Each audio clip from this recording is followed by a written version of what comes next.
my name is Maria. I'm CEO at Teamlead. And we've been building Jira apps for 15 years with our clients using Jira in a clear way and in a more probably creative way, let's put it like that. So today I'm going to talk about estimates in Jira. And by that I mean original estimates, remaining estimates, and time frame bits. I specifically I'm not touching the story points today, because in my view and the view of our team, this is a bit different topic about team level planning and team velocity, which is a perfectly viable use case. Of course, it's just a bit out of scope for today's presentation.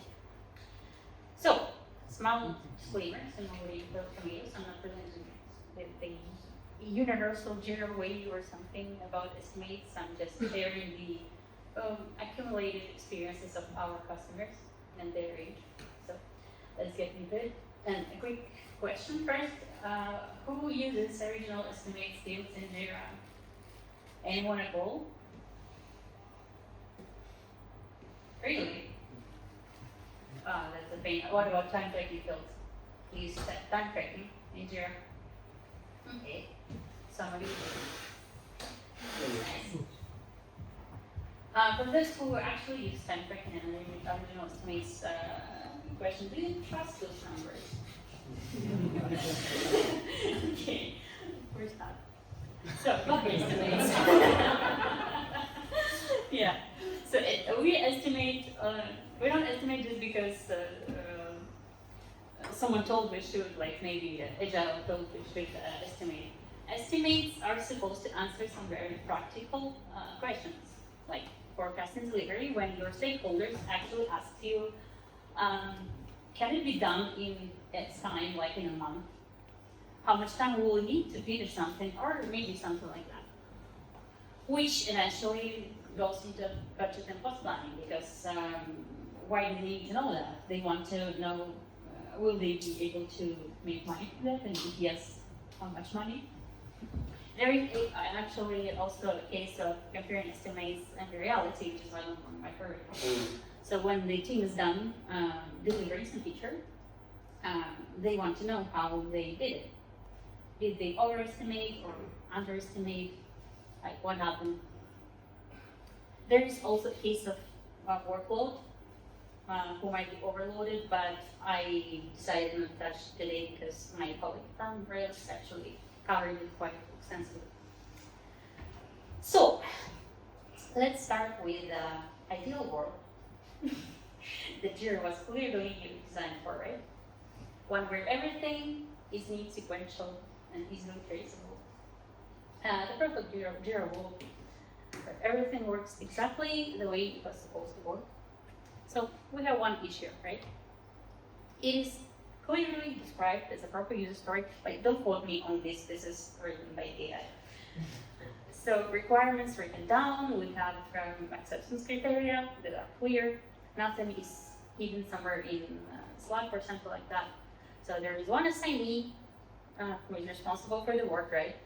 The effort is estimated, the estimate is realistic, and everyone actually understands what it represents. Hang on. So if there are several roles participating in this issue, then you neatly decompose it into subtasks. Like, for example, development for QA, implementation. You probably are thinking, why would I do that? Well, because Jira assumes that only one person is responsible for one task or one job at a given period of time. So if you want to put estimates for each of the tasks that you have, you actually have to have big subtasks. This is just the Jira way, like you didn't create. So communications happens right here. Any questions, clarifications, decisions, everything stays. It's here and it's easy to find and trace later. So as the work progresses, people over the time update remaining estimates, right? And the numbers still make sense, obviously. So in this world, estimates, worklogs, and reports all tell us the same story. It's a beautiful system. Everything is structured, traceable, everything adds up. What could possibly go wrong? right? Okay, so now let's leave the Jira documentation universe and get back to real teams. So the first thing that actually goes out of the window is estimates roll up. Estimates change. Just a second. I know I promised I'll make it painless, but I lied. So there's a sidebar of pain. I will accumulate all the pain points here for you. So back to estimates rollout. So estimates change. No, it happens to everyone.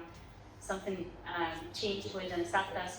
So tell me, if I change original estimate of the subtasks, what will happen to the parent tasks?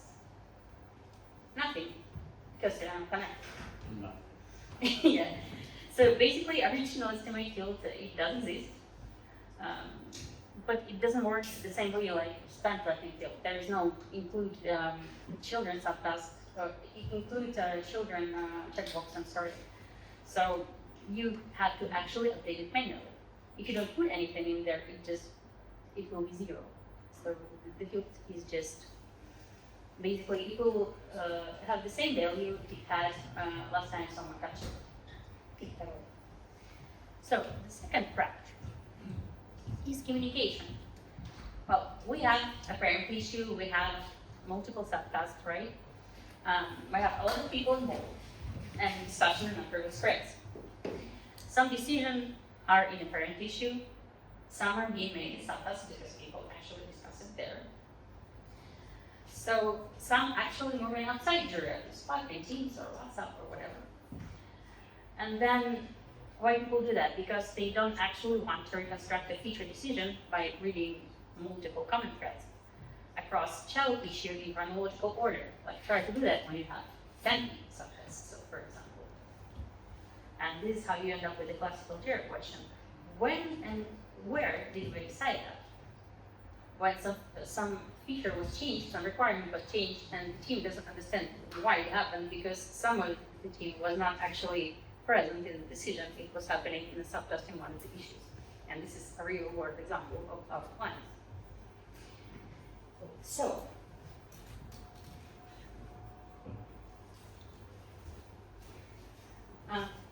in theory, we could create a subtask for every role in any meaningful piece of work, right? But people rarely do that, like no one does actually. For example, if the work is sequential, like if it's in development, for example, first go to analysis, then go to development, then testing. I mean, I know I'm oversimplifying, but still.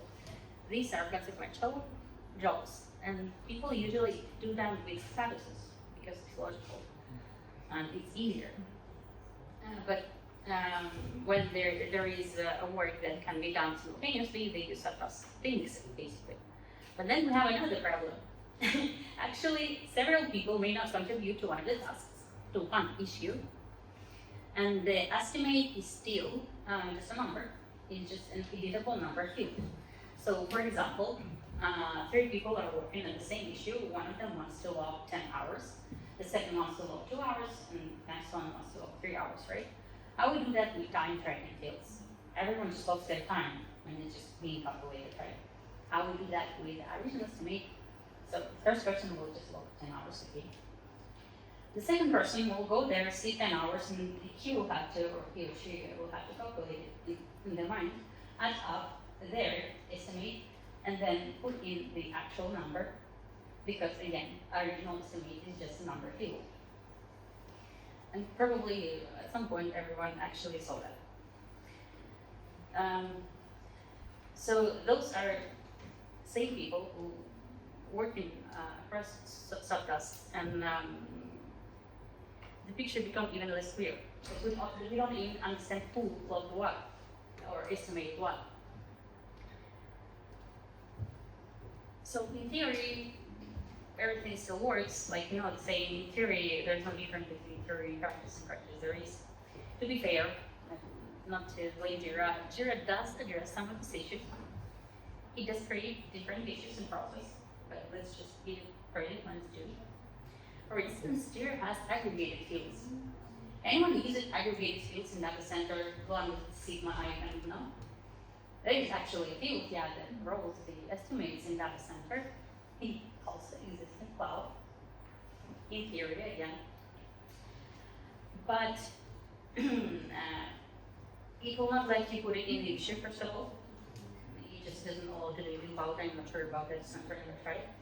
And it does calculate things in, should I put it, wonderfully creative ways that I will show you later. So,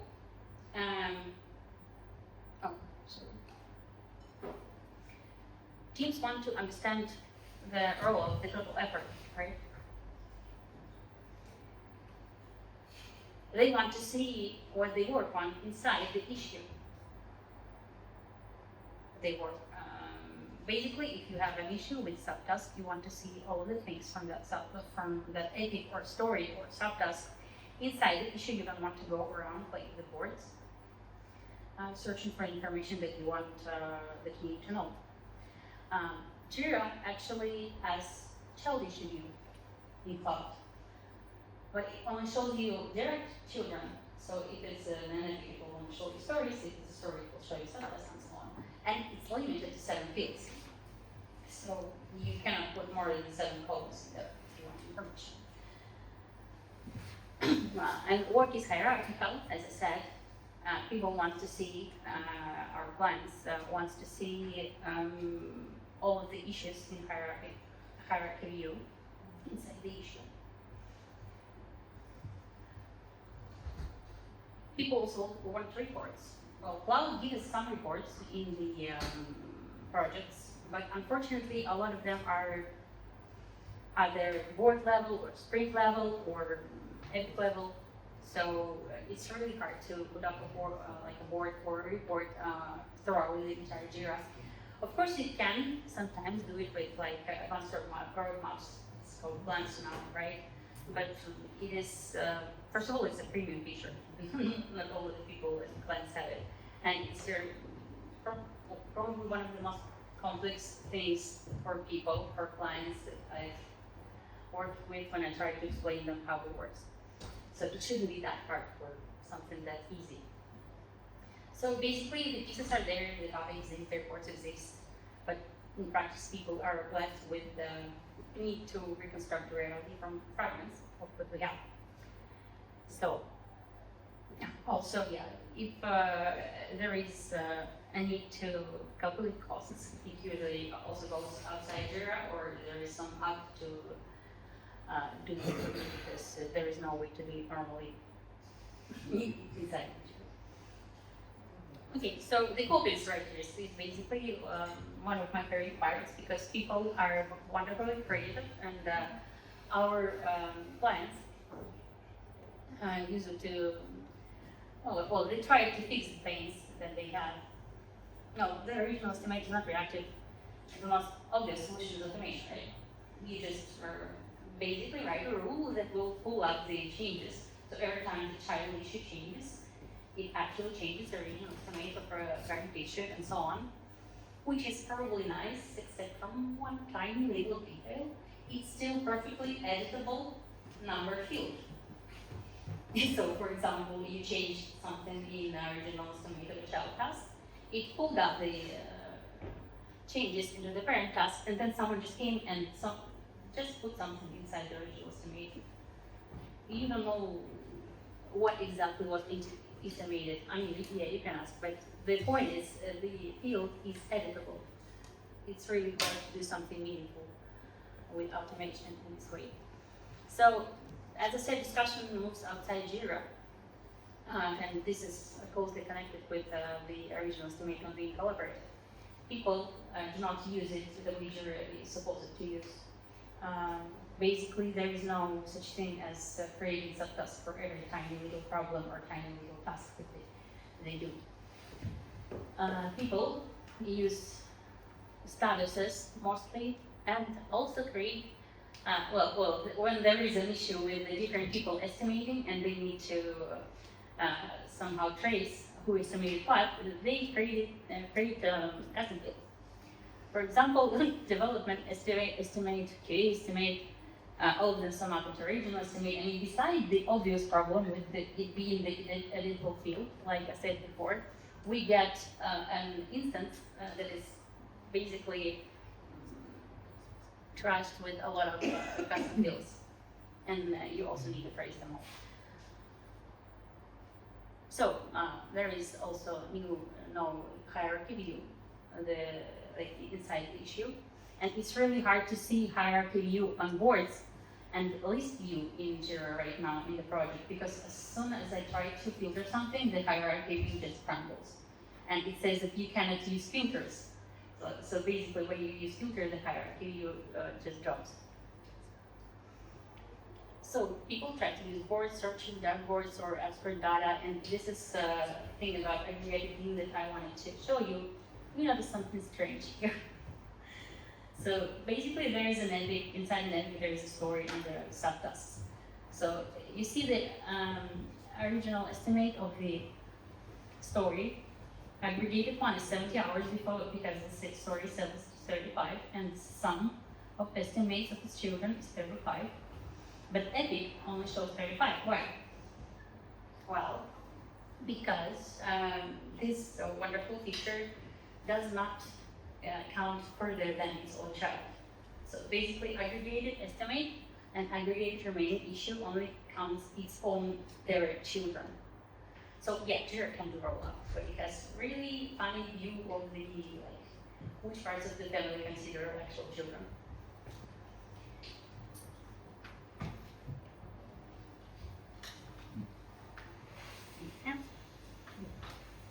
Yeah, as I said, people try to do it once, the reports or third-party tools.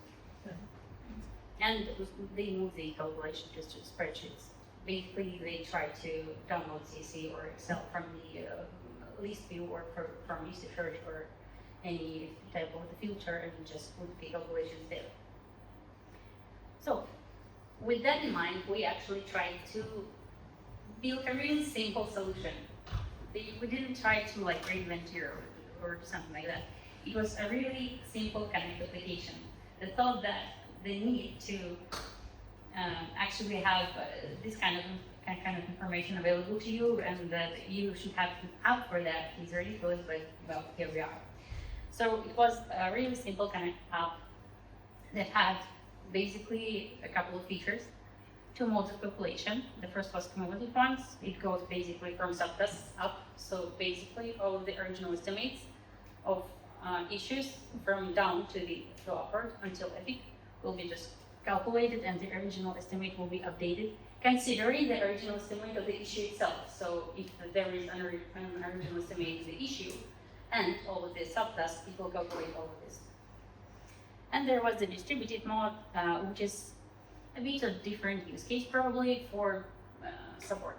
For example, someone bought 100 hours of support from you, and you use the issue, the epic, as a container. And basically every time someone creates an issue inside this container, it will just deduct the hours and show you how much is left. These are very easy things, but still. So then we created reports. In the Connect version, you were able to, I mean, it still exists, it does exist on the market. You can build a report with any amount of any epics with their children and their grandchildren, and it would all be shown to you in an aggregated view. You basically can pull any epics you want on that. And we also made an issue view, which looks pretty much like this. It looks a bit different for the epic because it actually has a tree view with the stories and sub-children. Again, it's something really, really easy, but it solves some of our pains. So we also solved the hierarchy issue, and basically the fragmentation that it just right now, everything you need to know about your issue is basically available to you inside the issue. Which left us with 2 issues that we did not yet resolve. First is original estimate being not operative, and the second is the cost calculation, which we wanted to implement as actual issues, but then Atlassian told us that we will move into Forge now, so we had to rewrite our app. But actually, we decided to take advantage of the situation and to rethink the app a bit. So, and this is also a nice real-life example of estimator sociology. When I was going to go here, my developer team told me, they swore to me, that by the time I will be here, the application on Forge will be ready. This was the estimation. In reality, also known as Atlassian Forge, had another opinion. So they told me that it will be ready in a week, and as a responsible adult, I think it will be ready in authority. But whatever. You will be basically the first people to see the new version of the application. So we decided to remove the epic restriction. Now you can just pull out any amount of hierarchy levels that you have in Jira. I think it starts in Premium, right, when you can just add up more, and it should be up to 8 or something. But you can pull any like levels you want in here, and it will be shown to you in the same way in an aggregated view. We also added reports by sprint, because for some reason it's really hard to get estimates per sprint, again, in a tree view.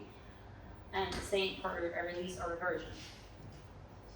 So basically, in a week, the first version should be ready, and this will be available for everyone. But we still have the issue with the original estimate not being collaborated. So there is another feature, a sneak peek of it, that will be delivered right after. The estimates should behave the same way Time32 does, to be useful for people, to be usable by people. Basically, what the app will do is it will allow people to log estimates the same way they time tracking. You will log the time, you will log the description, so you will see in detail who estimated what and how. With that, we will do estimates by roles. And obviously, the next obvious solution will be adding cost to balance to the people, so it will be really easy to calculate cost price inside of the application. So I promised that it will be a short presentation. Basically, we are trying to build like a solution, because Atlassian made it clear to everyone that small apps, like computer apps, are going to be dead soon, right? You're smiling at me. Basically, yeah, we're trying to make a solution of apps, like so of 6 apps of ours would be able to communicate to each other, which also will make it possible to other apps to communicate with our apps. For example, if our activity timeline friends wants to use the estimate by user feature, they will be able to do so quite easily on the developer part, and basically incorporate them into their reports.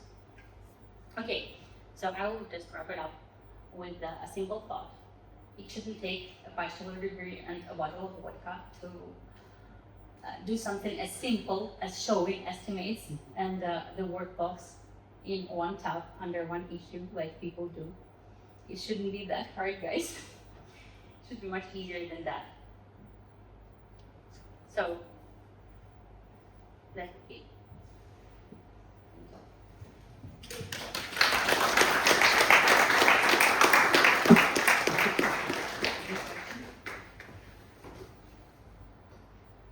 Questions? Okay.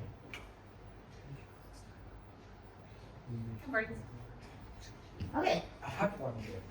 So in order to use your app, what is the number one thing that the customer should do right now to be able to painlessly to go into your app? No, you just install it. What do you mean? If you use an original estimates in Jira and workbooks in Jira, you don't need to actually set anything up. You just install it, and it takes fields and calculates numbers. That's a great answer. Thanks so much. Yeah, that's easy. Is there any way how to export the data? Oh, yeah, actually, I'm sorry, I forgot this point. an important advancement. Sorry. So you see there is a share button and the expert button. So you can share it and you can get access to these reports to other users, and this will be available in the forged version. And you can also export it to CSV or to Excel, so you can just basically download straight away to the application. This is common thing that people are asking how to export. Yeah, this. you have no idea how many. Flex. How many times people ask us about the same? Small staple.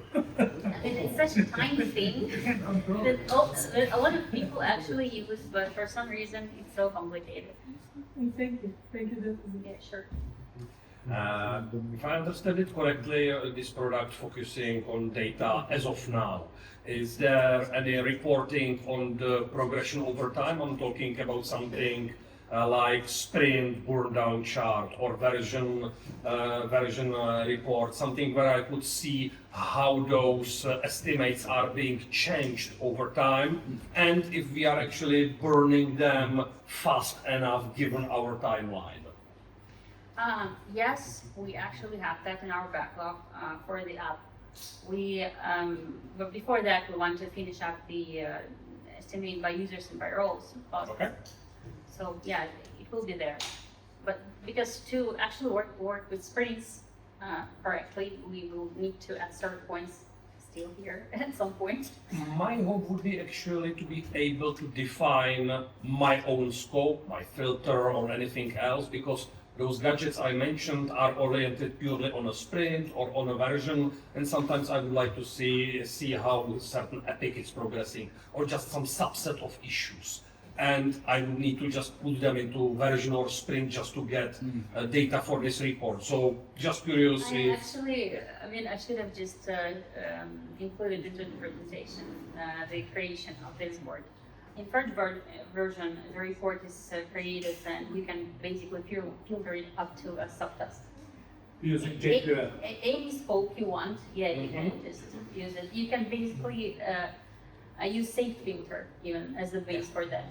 And my use case would be to see in some timely chart how this subset of issues, how this result of the filter is progressing in terms of remaining estimate, original estimate over the time. Yeah, that's actually a great point, but we have that in that. Okay, sounds great. Thank you. Question? Sure. A little bit outside the scope, but what do you think about Forge? It's coming for all of our favorite plugins. It's coming, you know. You can really change it. So what do you think This is about basically it? what happens to all of our plugins. This is not a question of if you want it or not. We're basically told that since this March, like in maybe a week or so, we will not be able to add any Connect models to our application, so all of the Connect apps cannot develop any further. You can like make little tweaks to the existing functions, but you cannot add anything new. You will go to Forge. This is not this is not a discussion. There is no option in that. But unfortunately, not all of the functions that we have in Connect applications are covered in Forge yet. So I guess for some application, we will be forced to use Forge Remote first, because this application, for example, can exist within Forge, like runs on Atlassian. Like there are different types of Forge application. One is runs on Atlassian that is completely there, and there is Forge Remote that will be communicating with, basically addressing data. For some of the applications, it's highly unlikely that we can keep all of our functionality while going to Forge without shedding something. If we go to full Forge, so we'll go to Forge Remote. For some, like our TeamTime, we will do the Forge Remote right away. But we will get there anyway, like there is no if about it. With all of our applications, they are being rewritten to Forge right now. Unfortunately, this is the point of pain for all of us. Yes.